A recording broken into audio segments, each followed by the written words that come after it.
Newly sworn-in President of Ghana, John Dramani Mahama may have mistakenly introduced Nigeria President Bola Ahmed Tinubu as the President of the Federal Republic of Ghana during his inaugural address after he was sworn into office at the Independence Square in Accra, the capital of the West Africa country. President Mahama, during acknowledgement of guests before he began his inaugural speech, said, "Your Excellency, Bola Ahmed Tinubu, the President of the Federal Republic of Ghana and the special guest of honor for this occasion." Local media reported that several African leaders, including those from military-led Burkina Faso and Niger, were in Ghana's capital, Accra, Tuesday, for the inauguration and return of President John Dramani Mahama. The event was attended by several world leaders, including the Economic Community of West Africa States, ECOWAS Chairman, President Bola Ahmed Tinubu. Mahama had led Ghana from 2012-2016, returned to office after he won in the nation's 2024 general elections. John Dramani Mahama was sworn in by the Chief Justice, Gertrude Araba Esabasaki Tokolu, as President of the Republic of Ghana. Mahama succeeds Nana Akufo-Addo, who took over from him in 2017. This marks Mahama's return to the presidency after 7 years, following his victory in Ghana's December elections. Nana Jane Opoku-Agyemang made history as the first female vice president of Ghana. Mahama and Opoku-Agyemang, both candidates of the National Democratic Congress, won the election with Mahama securing 50% of the votes. He polled 6.3 million votes, defeating his closest rival, Mahamudu Bawumia of the ruling New Patriotic Party, by a margin of 1.7 million votes. Acknowledging his defeat, Bawumia quickly conceded and addressed the nation, saying, "The people of Ghana have spoken. The people have voted for change at this time, and we respect it with all humility." On his X account, Mahama confirmed receiving a congratulatory phone call from Bawumia. Mahama, 66, of the National Democratic Congress (NDC) party, beat Vice President Mahamudu Bawumia of the ruling New Patriotic Party (NPP). Nigeria President and the special guest of honor during the inauguration ceremony, Bola Ahmed Tinubu, while speaking at the occasion, said that President Mahama will bring positive change to Ghana. In a news release made available by the Nigeria President's spokesperson, Bayo Onanuga, President Bola Ahmed Tinubu remarked as presented below, "It is always good when a friend and brother can visit the home of a close neighbor to celebrate his success and progress with him. We celebrate African democracy today as Ghana and her beloved people mark the transition from one democratic government to another. This moment does more than symbolize another milestone in the evolution of Ghanaian democratic society. It lays to bear the question of whether Ghana and Africa are capable of democratic and productive endeavors. Ghana has answered that question resoundingly. It is time that Africa's critics stop forgetting the strides your nation, Nigeria and others have made by continuing to ask us to prove ourselves. We have nothing to prove to anyone except ourselves. We have found the critical path to our success. We shall lift our nations out of poverty and build a resilient economy at our own pace. Today, I am here not only as the President of Nigeria but also as an African in resolute support for Ghana and her people. This moment is a source of pride and honor for you, the entire continent, and its diaspora. The sun is out, and the sky says daylight, but I see today a black star rising high in the African sky. This black star shines over this nation, and its rays spread across this continent with a sense of shared history, hope, compassion, unity, and devotion to our common welfare. While others may seek to demean Africa and keep brother pitted against brother, that shining star reminds us of who we are. Better yet, it reminds us of who we can be. That star means that we shall always strive to work together. Even when we disagree, we shall dialogue and discuss until we reach an agreement. Never, Never shall we harm others and never allow any outsider to hurt us or disrupt the unity for which so many of our heroes gave their sweat, blood, and very lives to achieve. The spirit of Ghana's first president, Osagefo Dr. Kwame Nkrumah, is here today, lifting that star higher and higher. Just as Ghana draws inspiration and the well of strength from Kwame Nkrumah and many of its past leaders, Nigeria similarly draws inspiration from its founding leaders who not only fought for her independence but also cherished the close relationship between our two nations. May we always walk in the way and the spirit of these enlightened leaders. Ghana is in harmony with that spirit, and President John Mahama's inauguration today reflects that. Your new president is a man of patriotic vision and substance. He loves his nation and its people to the core. He believes that your nation has a mission and intends for you all to fulfill it. No one can ask more of a leader than that. President John Mahama and I share a deep friendship. My dear brother, I am here to work with you. You know you can count on Nigerians' support and goodwill whenever needed. We are your brothers and sisters. The bond is strong and cannot be broken. May your administration be a profound success and progress for you, Ghanaians, and our entire region. I am confident that the new government, under the leadership of President John Mahama, will work with Nigeria to strengthen this powerful bond, leading to greater shared prosperity for our people. I have no doubt that your administration will bring about positive change and progress. Your ascension to power should also mark a new and invigorated momentum in pursuing sub-regional integration and progress. With laser focus, we can tackle our people's most pressing concerns: poverty, youth unemployment, instability, insurgency, and many other problems hampering our desired progress.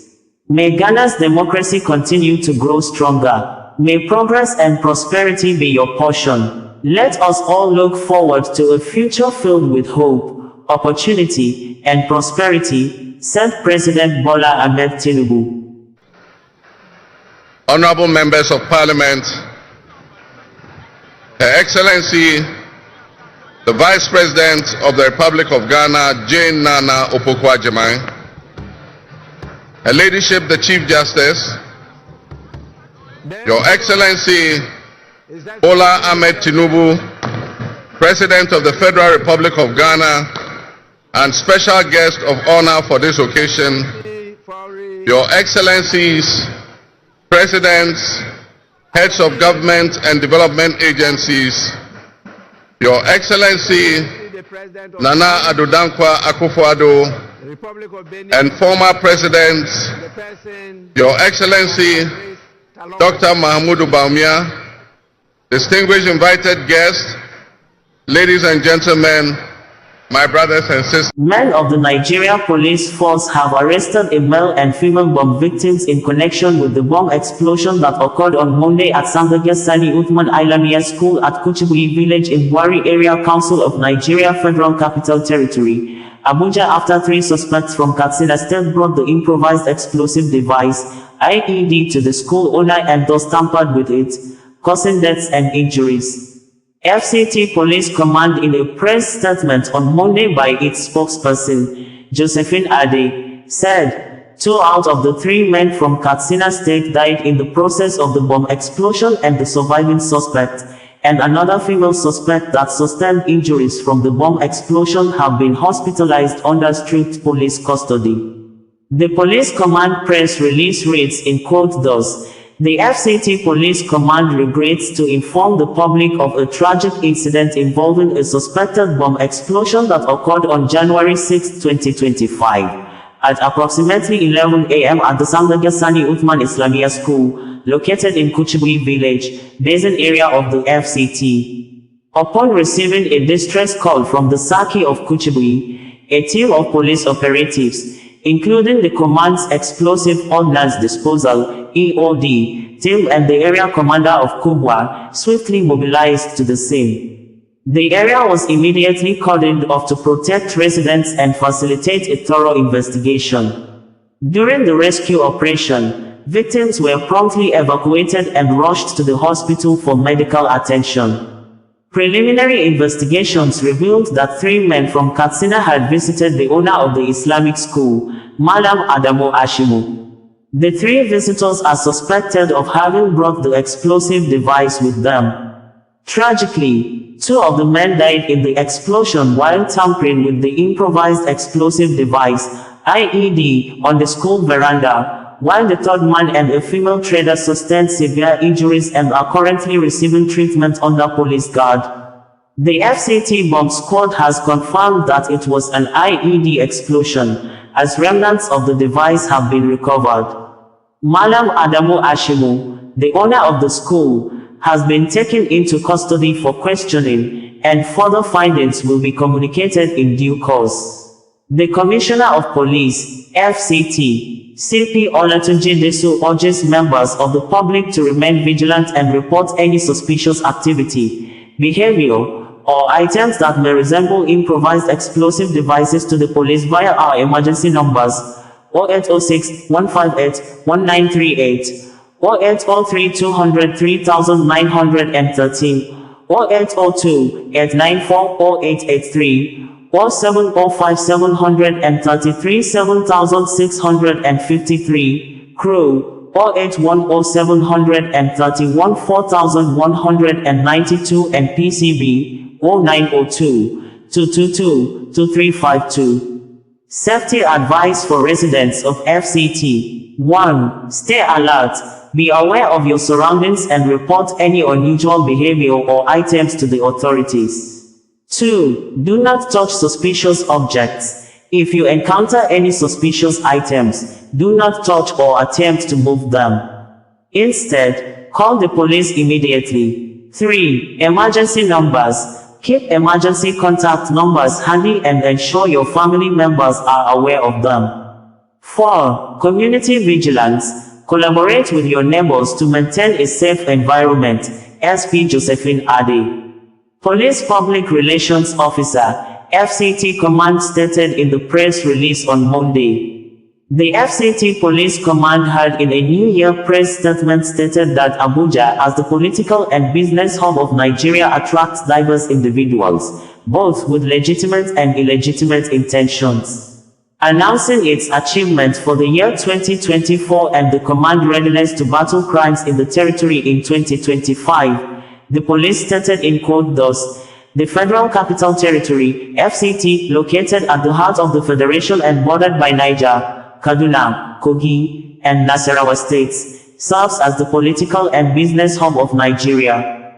Its unique position attracts diverse individuals, including those with both legitimate and illegitimate intentions. At the start of 2024, the FCT faced significant security challenges across its 6 area councils, including banditry, kidnapping, armed robbery, car theft, one chance robbery, illegal possession and use of firearms, homicides, and other violent crimes.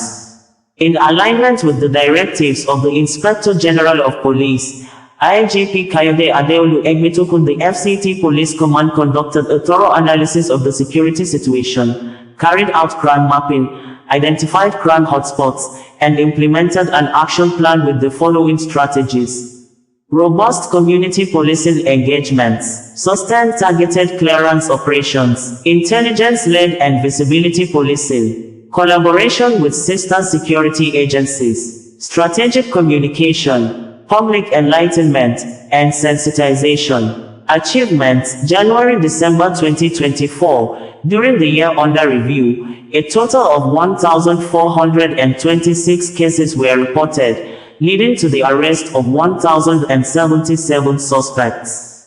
Arrests: kidnapping, 104 cases reported, 216 suspects arrested. Armed robbery, 268 cases reported, 132 suspects arrested. One chance robbery, 263 cases reported, 71 suspects arrested. Cybercrime, 32 cases reported, 15 suspects arrested. Homicide, 68 cases reported, 78 suspects arrested. Burglary, 73 cases reported, 20 suspects arrested. Fraud, 385 cases reported, 422 suspects arrested. Cultism, 38 cases reported, 59 suspects arrested. Police misconduct, 68 cases reported to the Command's Complaint Response Unit, CRU. Car theft, 127 cases reported, 64 suspects arrested. Rescues, kidnapping victims rescued, 68. One chance, robbery victims rescued, 19. Cases charged to court and convictions, kidnapping, 38 suspects charged, 21 convicted. One chance, robbery, 16 suspects charged, 11 convicted. Homicide, 32 suspects charged, 8 convicted. Fraud, 178 suspects charged, 58 convicted. Cultism, 19 suspects charged, 11 convicted. Burglary, 26 suspects charged, 8 convicted. Police misconduct, 58 suspects charged, no convictions recorded. Car theft, 21 suspects charged, 11 convicted. Recoveries, firearms, 376, including 13 AK-47 magazines and 187 rounds of live ammunition. Cash recovered, 36,850,000 naira from kidnapping suspects. 68,552,000 naira from armed robbery suspects. 19,590,000 naira from burglary cases. 285 million naira from fraud cases. Grand total, 409,992,000 naira. Vehicles recovered, 73 from car theft cases, 24 from one chance robbery cases, 2 from cultism cases. From the above statistics, a 15.1% reduction in crime incidents within the FCT was recorded between 2023 and 2024. Police officers who died in the line of duty, active service, 140 officers. Plans for 2025. Building on the successes of 2024, the command will intensify community policing engagements, intelligence-led policing strategies, targeted clearance operations, public enlightenment initiatives to address the evolving security demands of the FCT. Appreciation.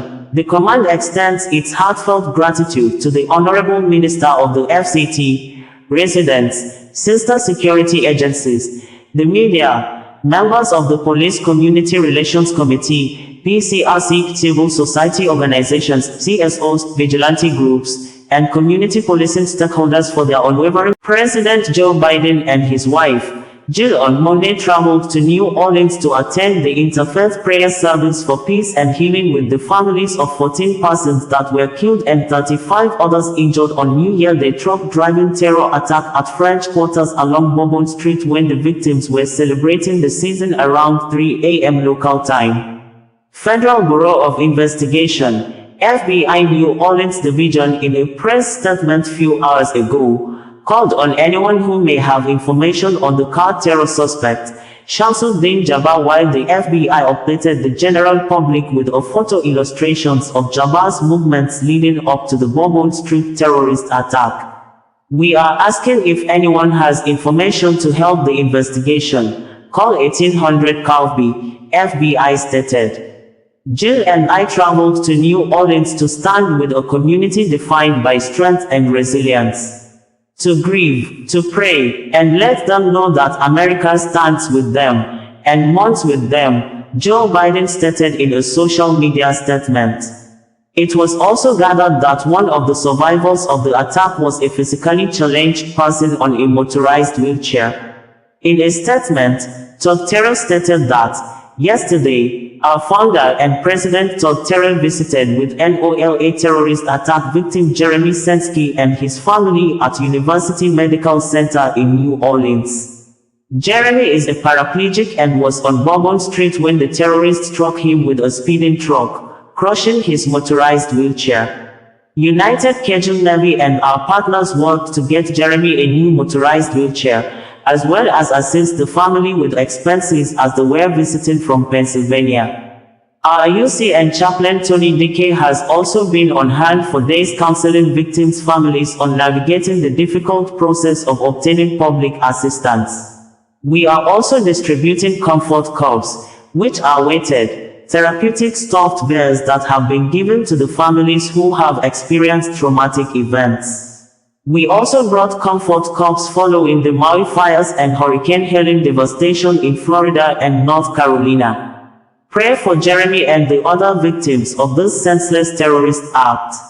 FBI, New Orleans alongside our federal, state, and local partners opened a Family Assistance Center, FAC, to provide services and care to the victims of the Bourbon Street terrorist attack, according to the press release by FBI on Monday, stating that the FAC offers crisis assistance including mental health services, financial and lodging assistance, and other resources. Anyone present during the attack can also retrieve personal effects or items left behind.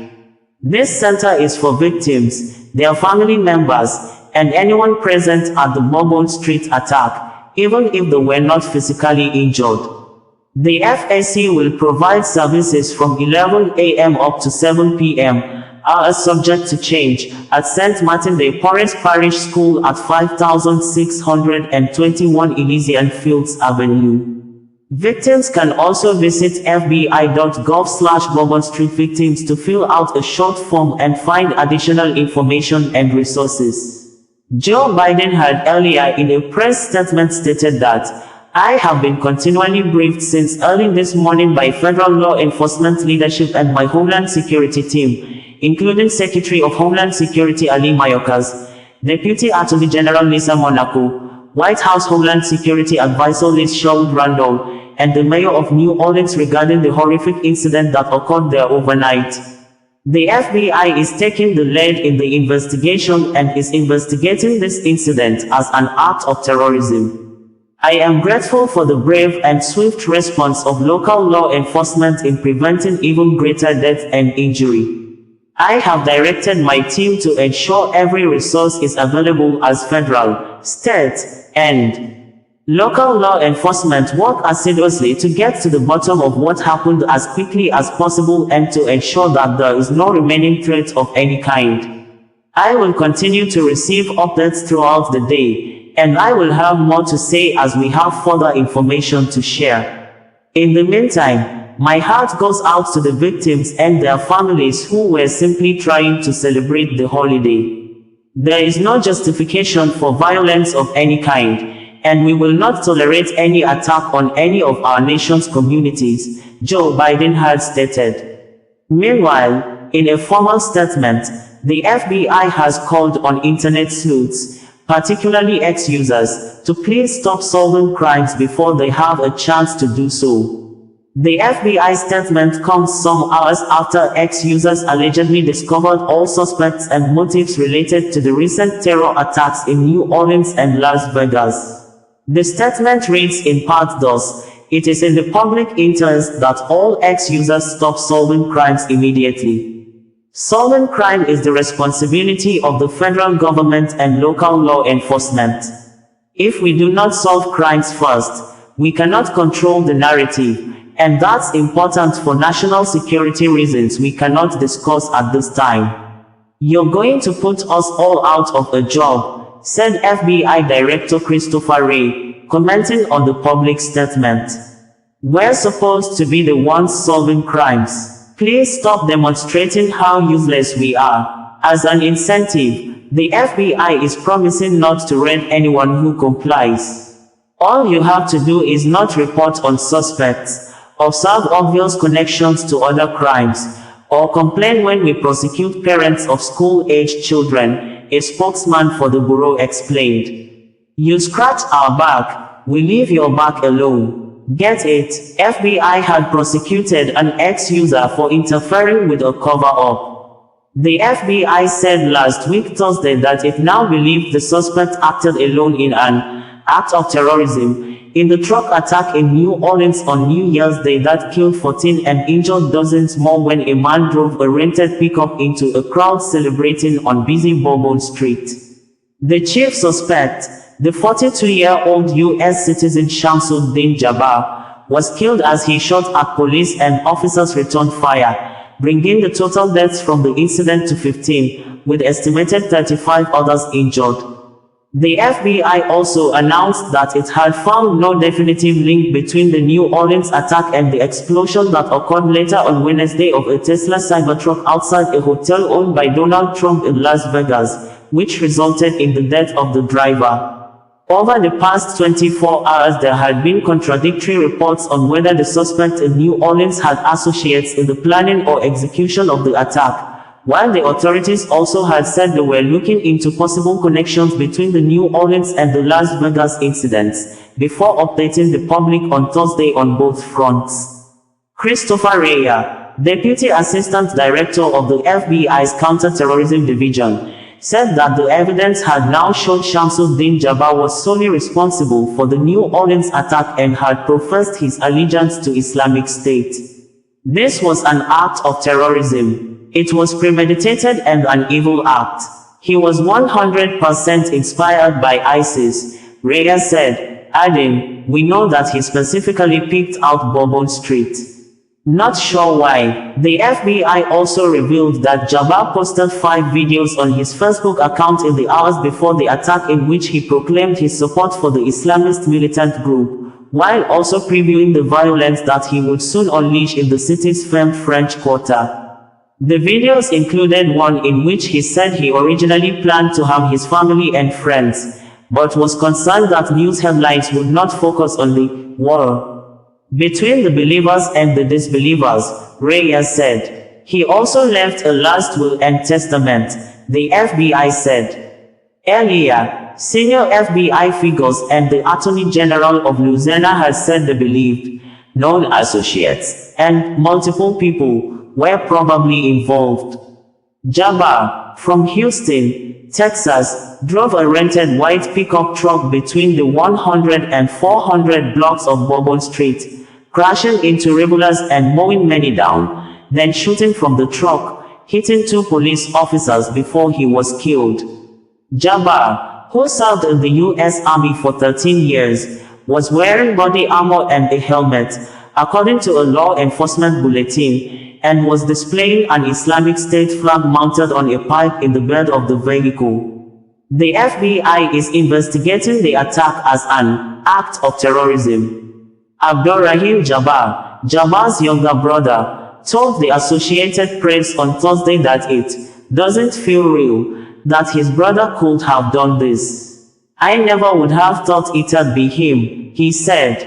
"It's completely unlike him." He said that his brother had been isolated in the last few years, but that he had also been in touch with him and he did not see any signs of radicalization. "It's completely contradictory to who he was and how his family and his friends know him," he said.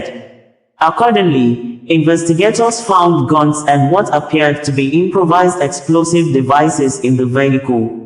Louisiana's Attorney General, Liz Muriel, said the explosive devices associated with the attack appear to have been manufactured at an Airbnb in New Orleans that she said was rented out for that purpose.